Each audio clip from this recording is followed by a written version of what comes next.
मंत्री महोदय, आपको धन्यवाद दूंगा। राजस्थान पशु चिकित्सा और पशु विज्ञान विश्वविद्यालय जॉब ने इसकी नितांत आवश्यकता थी। हम बचपन से पढ़ते आ रहे थे, बाल्यकाल में हमने जो पढ़ा प्रारंभिक शिक्षा में कि भारत कृषि प्रधान देश रहा है। मेरे नज़रों में भारत 100% पशुपालन प्रधान देश रहा है। हमारी संपूर्ण आर्थिक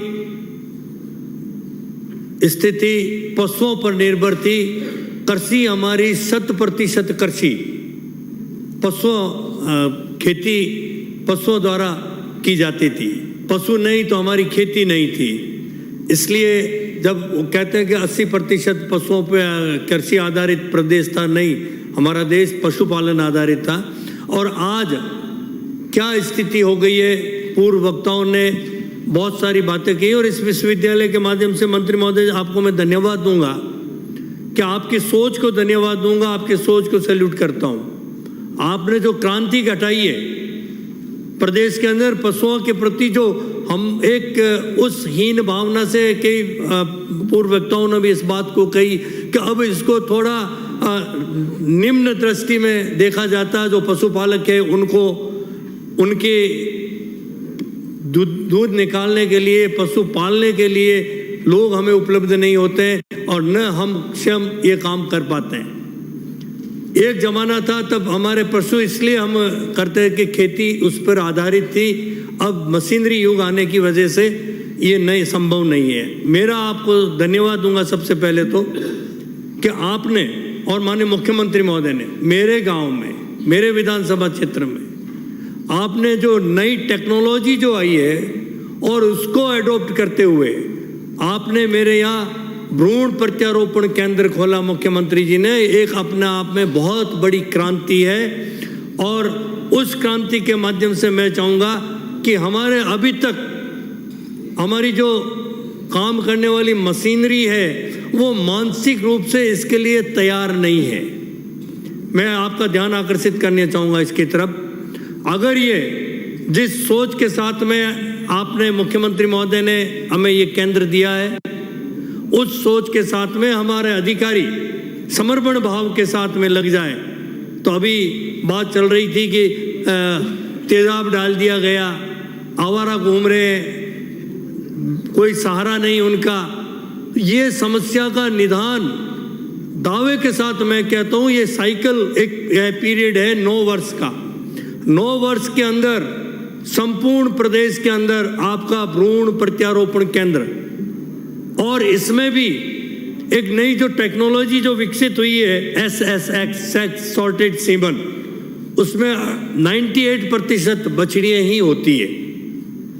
अगर हमारी दुधारू नस्ल की गाय जो ब्राजील में जाके 25 से 40 लीटर दूध दे सकती है गिर, क्यों नहीं हम उन गायों को हमारे यहाँ हम उपयोग में लें और इस तकनीक को हम उपयोग लें ताकि उस बछड़ी के जन्मते ही जो सैरोगेट मदर के रूप में हमारी जो आवारा पशु घूमने वाले हैं, हमारी बेसहारा गायें जो बाजारों में घूम रही है प्लास्टिक खाती, पॉलीथीन, उन गायों में वो भ्रूण प्रत्यारोपण किया जाए तो उस गाय का भी हम अपने आप, चाहे नारे देने से, राजनीति करने से, गले में गौ माता का गमछा डालने से गाय की सेवा नहीं होगी।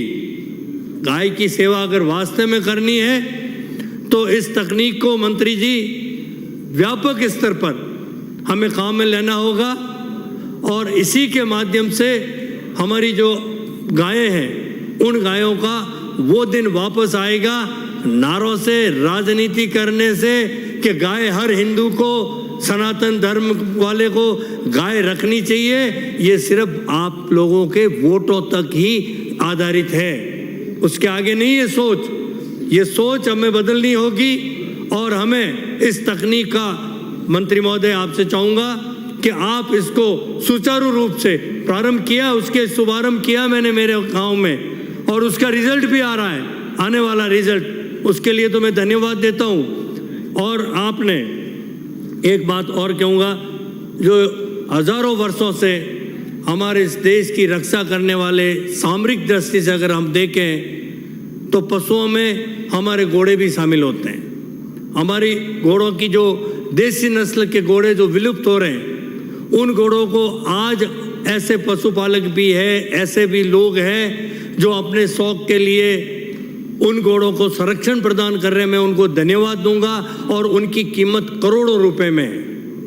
उसके लिए मंत्री महोदय एक सुझाव दूंगा कि कई बार मेरे ही परिवार में, मेरे जान पहचान वाले लोगों के पास में कई बार ऐसी बीमारी उन घोड़ों में हो जाती है और उसके ब्लड की जांच यहाँ नहीं होती है, हरियाणा जाना पड़ता है हमें, और वहाँ से वो ब्लड एनालाइजर मशीन से उसकी जांच का पता चलता है कि कौन सी, और ट्रिपनेशिया एक बीमारी है, ट्रिपनेशिया।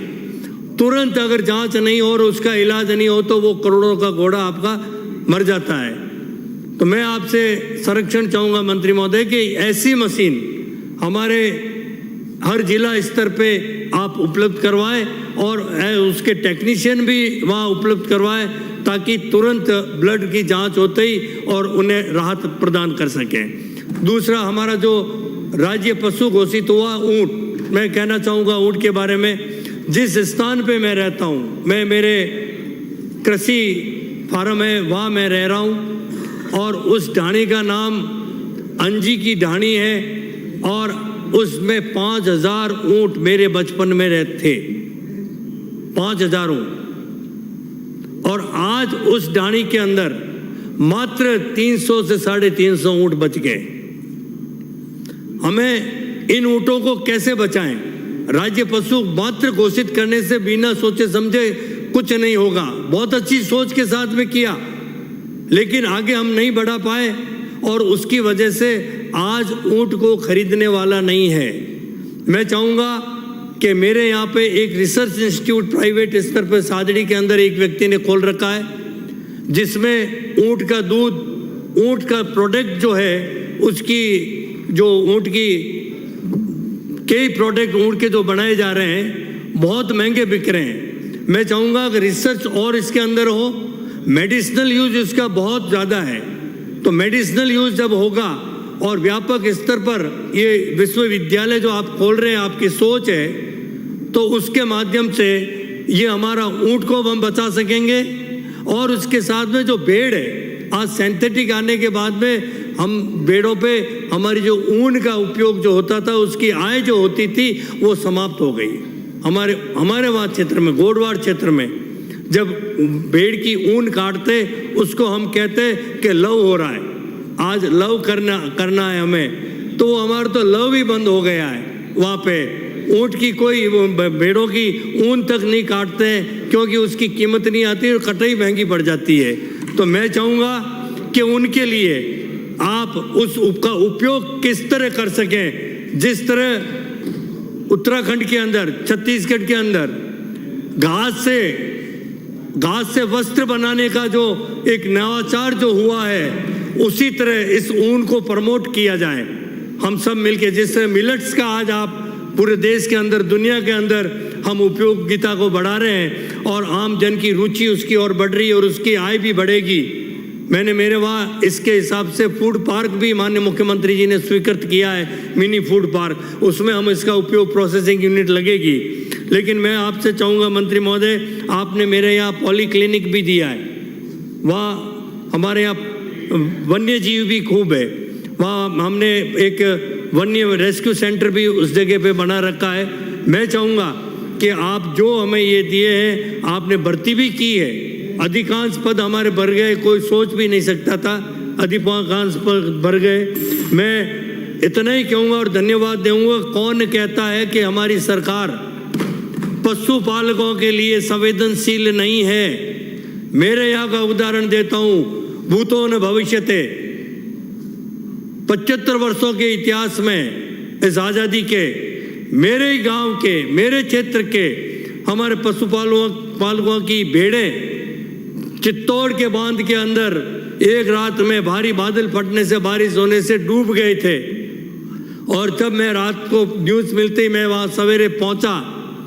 मैं मुख्यमंत्री महोदय को धन्यवाद दूंगा, मंत्री जी आपको भी धन्यवाद दूंगा कि आपने उस स्थिति को, गंभीरता को समझा और आपने तुरंत उन बेड़ों का आज से पहले आपने कल्पना नहीं की होगी वो राशि आपने उपलब्ध करवाई है। 48 घंटे के अंदर 48 लाख रुपए उनको वितरण करके हमारी सरकार की ये संवेदनशीलता है। इसलिए मैं आपसे अनुरोध करना चाहूँगा इस विश्वविद्यालय का विस्तार हो।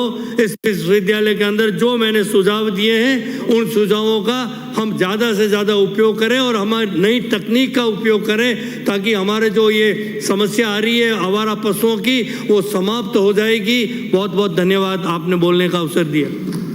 प्रश्न ये है